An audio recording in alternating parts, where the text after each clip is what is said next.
Hi everyone, welcome back to maths class. This is our third maths class.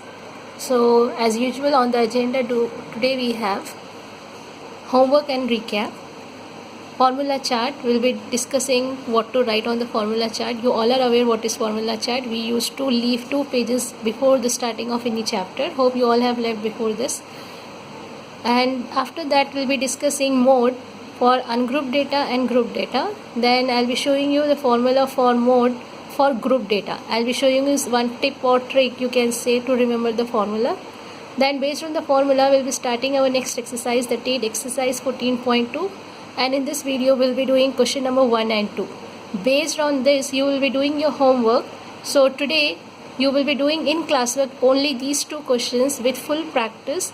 Then on Saturday, based on these 2 problems, you will be solving these 2. Okay, this each question is having 2 parts, so on the whole you can take it as 4 problems. Your homework was to complete question number 6 and 7 with the suitable method. So here I am showing you the answer. You can cross check your answers with the shown answers. Most of the students have dropped a message on my personal number and they had got their doubts clear. You all are most welcome to get your doubts clear through WhatsApp messages. Even you can send a video of your answer so that we can discuss there also. So here it's 6th one and this is the question, 7th one, and here is its answer.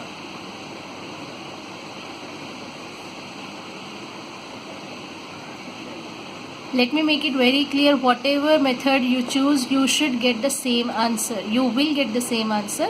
Only the change will be in the decimals. Your first whole number and the first decimal will be same. Whatever method you choose, the next 2 decimals may vary.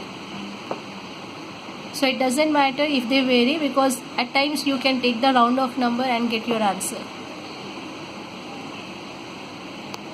So by this we are finishing our first part of the agenda, correction of your homework. Please do self-correction and make sure your classwork is having all the correct answers.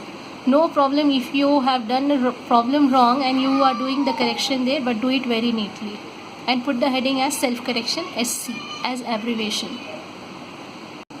Now here I am showing you in your formula chart for statistics what all the things we have to record, so that it will be helpful for you during exams or tests, so that you can remember your formula and all the formulae on the same paper. So as usual the margins must be there, the chapter name, and what name we have kept for this paper, formula chart, or you can use the word formulae. It would be better if you just write formula chart. So based on our starting of the chapter, we had learned how to find out mean for ungrouped data. So I am writing as per that. Your whole formula chart must have all the formulae. For ungrouped data I am writing sum of all observations divided by total number of observations. This was our first formula when we had started this chapter. Next, second one is now for group data. That is, the first one is direct method.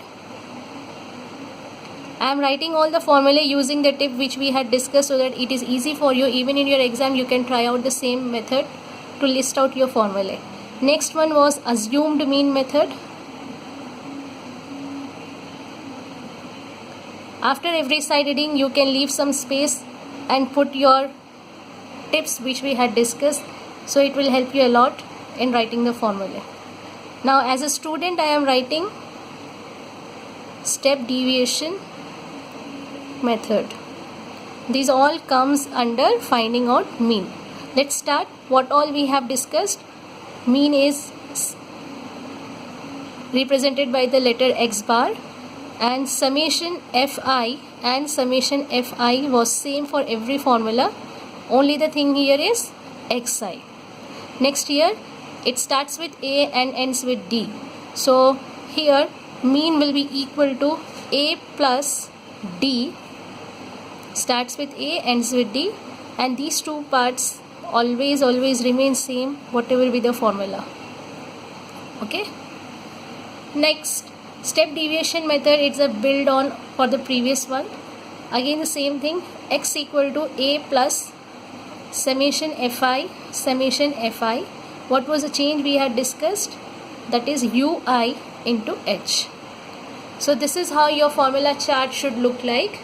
All the formulae for mean should be on the one page. And please try to write this formulae without seeing.